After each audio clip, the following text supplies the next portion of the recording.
La reine à vous, j'espère que vous allez bien ici, Divorus. Aujourd'hui, je viens encore une fois pour un enseignement et cet enseignement sera une réponse à deux questions qui m'ont été posées par deux abonnés. Avant de commencer, je vous invite à vous abonner, à liker la vidéo, partager massivement la vidéo et n'oubliez pas d'activer la cloche de notification pour ne pas rater les prochaines vidéos.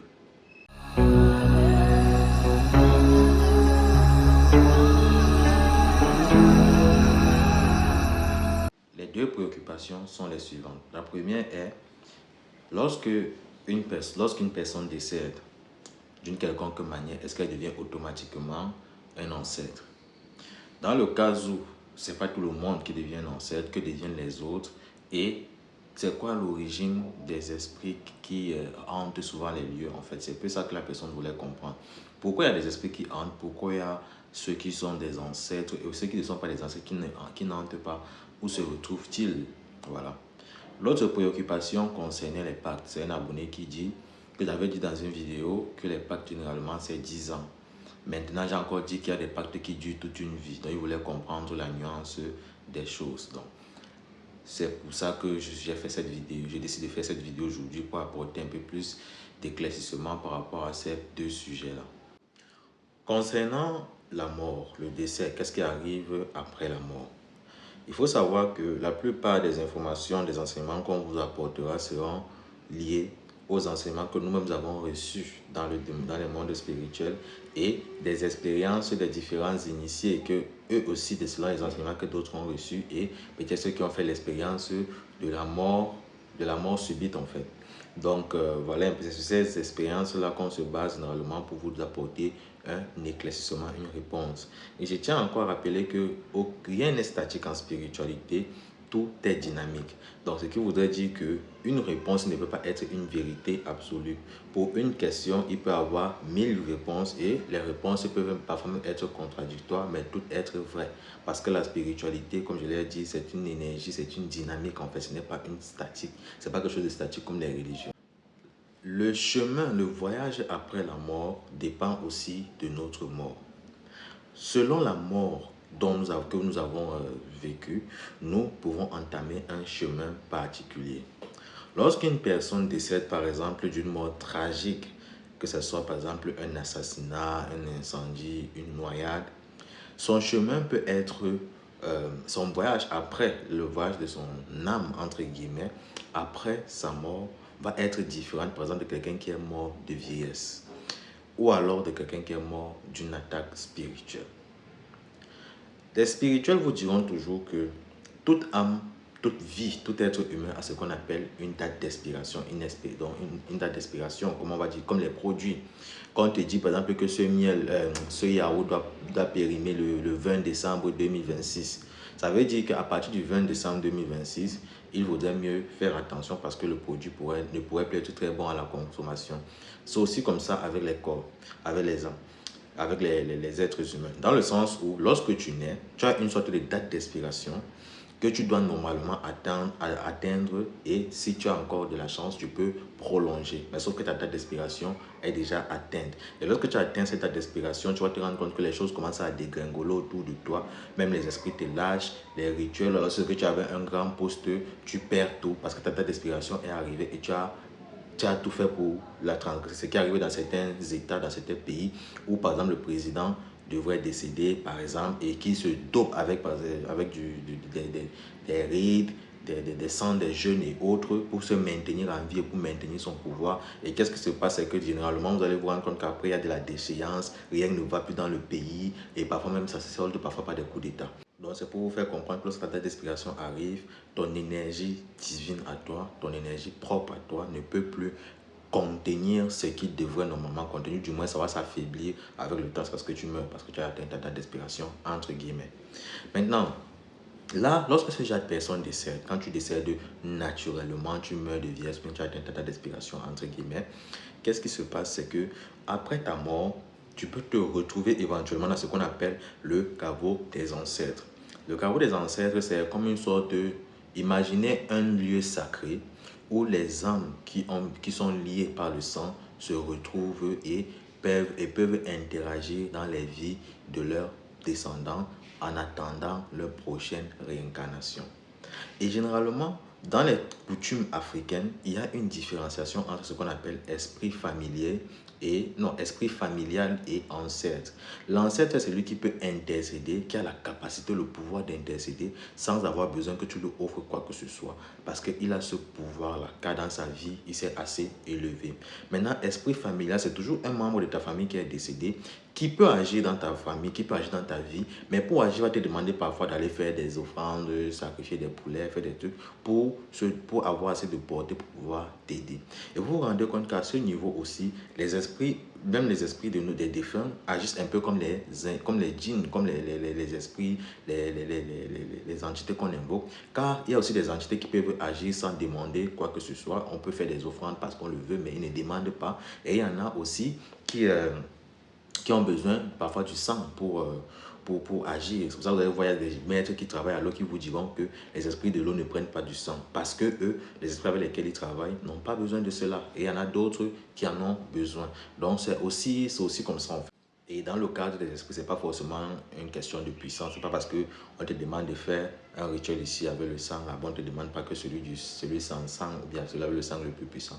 Parfois, tu peux travailler avec un esprit supérieur, mais qui n'a pas besoin forcément que tu lui offres des poulets, des béliers. Mais pour t'aider, vu qu'il est tellement sollicité, il va envoyer d'autres entités. Et ces entités-là, il va les booster avec cette énergie-là pour qu'ils puissent t'aider.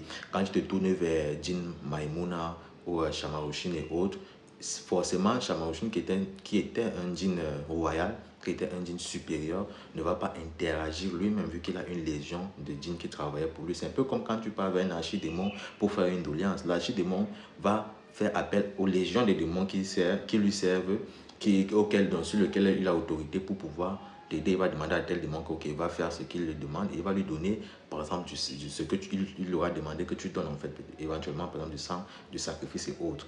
Pareil aussi, même dans toutes les formes de spiritualité. Donc, c'est pas parce que la bonne donne le sang ici, on ne donne pas que tu vas croire que ici c'est plus puissant que l'autre. Donc, c'est aussi ainsi avec même avec les esprits des défunts. Il y a des ancêtres qui, parce qu'ils sont tellement élevés, n'ont pas besoin que vous donniez des poulets, que vous nourrissiez leur tombe, que vous nourrissiez leur crâne et autres. Non, ils peuvent vous aider, peuvent interagir rien qu'avec une bougie, en les appelant, ils interagissent. Mais il y en a d'autres que pour interagir ont besoin de pouvoir avoir accès à vous et pour cela, ils ont besoin parfois de ces offrandes-là. Donc, c'est dans le premier cas, lorsque les gens décèdent, qu'est-ce qui se passe quand tu décèdes naturellement? Tu te retrouves dans le chaos des ancêtres. Voilà. Maintenant, là-bas, tu vas être soit un ancêtre, soit un esprit familial selon ton degré d'élévation. Là, je parle selon les enseignements que j'ai reçus des différents courants spirituels. Dans d'autres cas, maintenant, lorsque tu décèdes, peut-être tu as été tué par un sorcier, ou alors tu as fait un pacte ou tu as été vendu, tu vas te retrouver à être esclave dans un monde parallèle. Si, par exemple, un homme, un mage des eaux, à qui tu as fait du mal, invoque une certaine entité des eaux pour mettre fin à tes jours. L'entité des eaux, les esprits n'ont pas la capacité, on va dire comme ça, d'ôter la vie proprement dit. Donc, dans le sens propre du terme, ce n'est pas tous les esprits qui peuvent ôter la vie. Il y a des esprits spéciaux qui sont faits pour ça. Donc, qu'est-ce qu'on fait? C'est que on prend ton âme, on enlève ton âme de ce monde, on enlève ton esprit de ce monde, on l'amène dans un autre monde et c'est là-bas que tu travailles jusqu'à ce que le jour de ta mort arrive, jusqu'à ce que le jour de ta vraie mort arrive. Quand on te vend, c'est comme ça. C'est un rituel de mort, c'est comme ça que ça se passe. Ou alors quand tu fais même un pacte avec un esprit et que l'esprit vient récupérer ton âme, tu vas te retrouver dans son monde en train de travailler, en train d'être esclave là-bas. Là-bas, ça va dépendre aussi pour le cas des patients, ça va dépendre de ton contrat, mais tu vas te retrouver là-bas en train de travailler pour ces esprits-là, pour les entités qui vivent dans ce monde-là et tu vas vivre là-bas jusqu'au jour de ta véritable mort. Et quand le jour de ta véritable mort va arriver, les gens de ta famille, par exemple, qui sont assez éveillés, vont rêver peut-être de toi que tu es mort. Comme il y a des gens qui rêvent que leur père est mort, que leur père vient de mourir ou leur soeur vient de mourir. Pourtant, leur soeur était décédée il y a de cela 10 ans, 20 ans. Ils ne comprennent pas. En fait, c'est que là où la personne se trouvait, elle est décédée là-bas. Et on vous annonce réellement son vrai décès actuellement. Donc, voilà un peu dans le deuxième cas. Dans le troisième cas maintenant, pour les esprits qui hantent souvent les lieux, la plupart sont des esprits qui ont été arrachés de manière brusque à la vie sans que leur date ne soit arrivée. Dans le sens où, pour pouvoir accéder à l'autre côté, il faudrait que l'âme ait atteint une certaine maturité. Et c'est un peu comme quand tu veux aller en boîte de nuit. Si tu veux aller en boîte de nuit, je sais que prendre des exemples bizarres, mais c'est que pour se comprendre. Quand tu veux aller en boîte de nuit, on va te demander ta carte d'identité parce qu'il faut avoir minimum 18 ans. Même si tu as les moyens, même si tu es le fils du pape, même si tu es le fils de qui, et que tu as l'argent pour faire même consommer toutes les personnes qui sont dans la boîte de nuit, si tu n'as pas encore atteint l'âge dans les normes, parce qu'on connaît ce qui se passe, mais dans les normes, tu ne peux pas entrer. Voilà un peu comment ça se passe. Lorsque ton âme n'a pas atteint sa maturité pour pouvoir poursuivre son voyage de la mort, d'après la vie physique, d'après la vie terrestre, qu'est-ce qui se passe? Elle se retrouve coincée dans ce monde. Et ça arrive généralement aux personnes qui sont mortes par assassinat, les enfants qui ont été, les enfants qui ont été avortés, c'est un autre cas, mais les enfants qui sont morts nés, qui sont morts à partir du, je pense, le 7e ou 9e mois, je crois que c'est ça, ces enfants-là, si je ne me trompe pas. Les enfants qui meurent souvent de manière tragique, très jeunes, les gens qui sont morts par noyade, les gens qui sont morts par le feu. Et parfois, dans certains maîtres, il y a aussi des gens qui meurent dans des accidents brusques. Parce qu'on dit souvent que l'accident, normalement, on ne doit pas mourir dans l'accident. C'est pour ça que dans certaines coutumes, on vous dira que dans les cas des accidents, 100% des accidents, c'est toujours des morts prématurés. Donc, quand les gens meurent dans ce genre de circonstances, leur âme n'a pas encore atteint cette maturité. Ils se retrouvent piégés. Ils vont se retrouver en train d'hanter les gens dans leurs rêves, en train d'hanter les lieux. Ou alors, parfois, ils se retrouvent de l'autre côté de la rive. Dans ce cas de figure, les gens se retrouvent du côté, dans un endroit qu'on appelle la rive de Pandémonium. Ou de l'autre côté, bref, la rive de Pandémonium. C'est comme ça qu'on appelle ça généralement. C'est comme une sorte de frontière. Cet endroit, c'est comme une sorte de frontière entre le monde des vivants et le monde des morts. C'est le monde des esprits. C'est une frontière entre plusieurs mondes, on va dire comme ça. Donc, ces personnes se retrouvent coincées là-bas ou alors elles se retrouvent coincées dans le monde des vivants parce qu'elles ne peuvent pas encore avoir accès à l'autre monde car leur âme n'a pas encore atteint cette maturité-là. Donc, à ce moment, qu'est-ce qu'il faut faire? Il y a des rites qu'on fait, généralement, soit avec les maîtres du karma, soit avec certaines divinités, pour leur permettre d'accéder de l'autre côté. Voilà comment ça se passe généralement. C'est pour ça que même quand vous faites des avortements aussi, l'enfant que vous avortez, lorsqu'il est déjà à partir du 3e mois, c'est au 3e mois, si je me dis, c'est au 3e mois qu'on insuffle l'âme. À partir du 3e mois, si vous avortez déjà, l'enfant va se retrouver aussi là-bas. Il va falloir faire des rites pour apaiser cet enfant-là. Voilà. Et c'est aussi pour ça que lorsque vous faites du mal, que vous tuez, vous assassinez quelqu'un et qu'elle meurt avant son jour, et que vous n'aviez pas raison, bien sûr, qu'est-ce qui se passe? C'est que cette personne a accès à vous, elle est liée directement à vous, son âme est liée à vous. Parce que c'est vous qui avez, en quelque sorte, coupé le lien entre son âme et son corps. Donc, cette âme entièrement est liée à vous. Elle pourra vous hanter, vous poursuivre et si même possible, hanter votre famille. Voilà un peu comment ça se passe pour les cas des morts.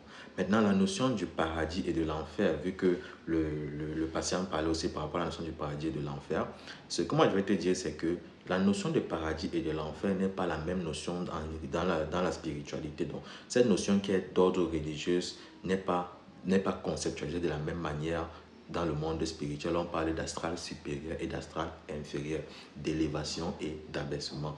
Tout dépend maintenant de ton élévation spirituelle. Et ton élévation aussi va se manifester par ton taux vibratoire dans le monde physique. Quand plus tu t'élèves, plus tu vibres, et plus tu vibres, plus tu manifestes ce que tu veux, ce dont tu as besoin. C'est pour ça qu'il y a des gens, par exemple, des maîtres spirituels qui sont tellement élevés que ils sont capables, je vais te prendre un cas banal que vous simplifiez, mais ils sont capables de se nourrir de lumière parce que leur esprit se nourrit de lumière. Leur esprit étant rassasié, ils sont capables de manifester cette sensation de satiété qui est de l'esprit sur leur corps physique. Vous voyez un peu ce degré d'élévation. Tu deviens un être qui se nourrit de lumière. Donc. Et quels sont les êtres qui se nourrissent, quels sont les êtres de lumière qui se nourrissent de la lumière? Ce sont toujours les êtres supérieurs, comme quand vous allumez une bougie. Voilà. Cette bougie qui émet de l'énergie et ça permet de servir d'offrande. Offrande, ça veut dire vous nourrissez les esprits. Donc, les gens qui s'élèvent parfois atteignent ce niveau. Donc, voilà un peu la conception. Quelqu'un qui s'élève, qui tend vers l'élévation spirituelle dans notre conception, qui n'est pas la conception religieuse du paradis, va avoir déjà des manifestations sur le plan physique. Le deuxième volet concernant les pactes et autres. Je ne vais pas m'attarder là-dessus parce que je parle déjà trop de ce sujet et je ne serai pas long parce que c'est très facile à comprendre. Je pense qu'une minute va suffire. Lorsque tu pars vers un esprit pour faire un pacte, ça veut dire que tu signes un contrat avec l'esprit. L'esprit va te donner quelque chose, toi aussi en échange, tu vas lui donner quelque chose.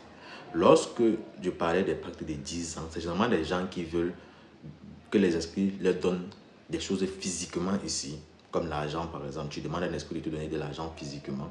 L'esprit te dit, ok, je vais te donner l'argent physiquement, mais tu vas aller travailler cet argent-là. Et généralement, ce sont les choses de 10 ans.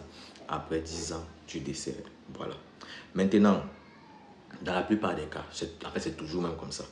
Maintenant, dans le cas où la personne fait un pacte et qu'elle dure plus longtemps, toute une vie, comme je l'ai aussi dit dans une autre vidéo, c'est dans le cas où la personne a fait un pacte avec l'esprit pour que l'esprit l'accompagne et fasse pour lui certaines choses. Et il y a toujours un contrat, donc tout dépend du contrat que vous avez signé. Vous pouvez même aller aujourd'hui avec votre ami, vous avez le même parcours, vous avez les mêmes expériences, vous partez postuler dans une société comme par exemple Total, et vous signez des contrats différents. Et ayant signé des contrats différents, ne pouvez pas vous attendre à avoir les mêmes résultats. C'est aussi comme ça en spiritualité. Il y a des gens qui vont faire des pactes pour avoir des ouvertures, pour que les affaires prospèrent et autres. Et effectivement, ces pactes aussi durent généralement 10 ans. Et après 10 ans, ils renouvellent le pacte. Ils ont la possibilité de renouveler. Parce que pendant ces 10 ans, quand l'esprit en question leur donne, eux, ils donnent aussi à l'esprit en retour. Donc, ils donnent aussi des sacrifices, des offrandes à l'esprit en retour. Et après 10 ans, ça s'arrête, ils peuvent renouveler. Il y a des cas de pacte de toute la vie.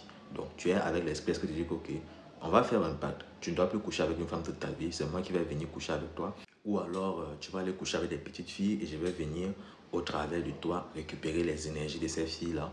Ou alors, je ne sais pas, tu vas m'apporter chaque fois les lingettes usagées des femmes et ou alors même, tu vas ouvrir un salon de coiffure et chaque fois que les gens vont se coiffer, je vais venir récupérer les cheveux des gens qui se seront coiffés dans ton salon.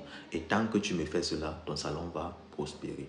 Voilà. Et à ce moment, tant qu'ils respectent les clauses là, le salon prospère. Ça peut durer toute la vie. Maintenant, dès qu'ils ne respectent pas les clauses, ils perdent tout.